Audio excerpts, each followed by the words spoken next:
Here is a beautiful live look at the Oregon coast. That is our Inn at Spanish Head Resort Hotel camera in Lincoln City. Thanks for watching Afternoon Live. You know that feeling where you just need something to look forward to?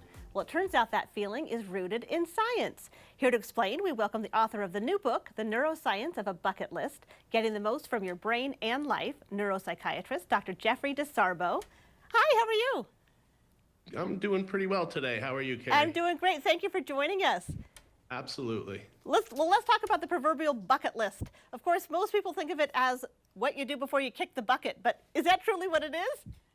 Well, that's the popularized way of thinking about a bucket list, but it's really more of a scientifically beneficial way to approach life that kind of leads to anti-aging properties, getting more fun, getting more life when you carefully approach it in the right way. So what happens to a brain when we just stay in that comfort zone and we don't try new things and we don't complete a bucket list? Right. The brain is when we're young, it likes to build. It likes to find new things to do, wire itself in different ways. It's we call it neuroplasticity. It keeps wiring. As we get older, it likes to become more efficient. It settles into wanting to do the things that we're used to. And that's unfortunately something that helps us as we get older in life do things more efficiently, but it's always not best as we age as far as our cognitive functioning.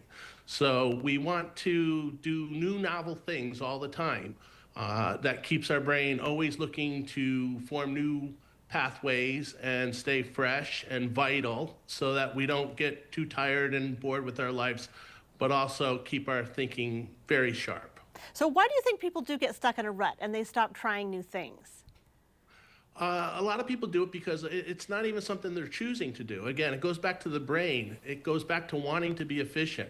So they get used to something. They get comfortable with something. Challenges sometimes can be a little anxiety-provoking. And in today's day and world, with all the chaos that's going on and everything, people already have enough anxieties and worries. So they often settle into kind of staying in their comfort zone.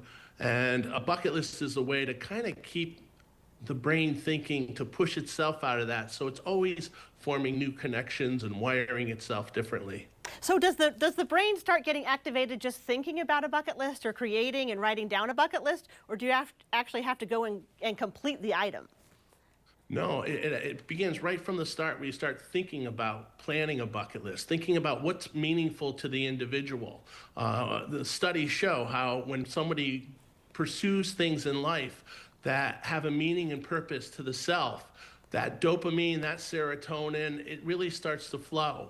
And when they're picking new things in their lives to challenge themselves, like learning a new language, going to a new place locally, something like that, even the simplest things start releasing these neurotransmitters that keep the brain in a much better place to kind of decide, what do we want to do with our future? Who do we want to become?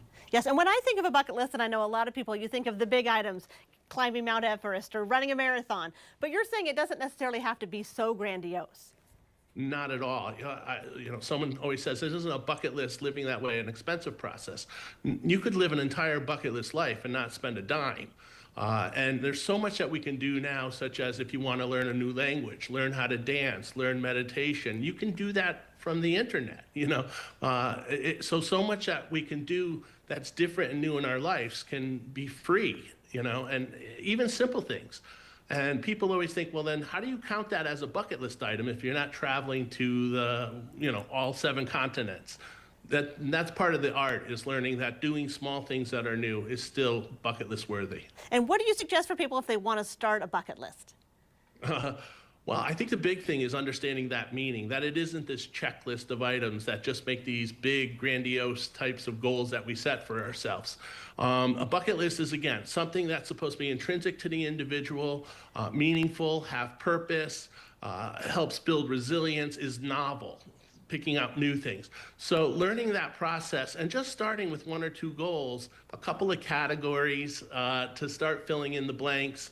I always say, if they want, of course I wrote this book to give a structured outline, but I think just beginning to do a little bit of research into what can I do to keep my brain fresh and new through new experiences. And I love the idea of breaking it down into smaller bits. Maybe have a bucket list for the spring or a bucket list for the summer, something that you can really obtain. Thank you so much for joining us. It was my pleasure. Anytime.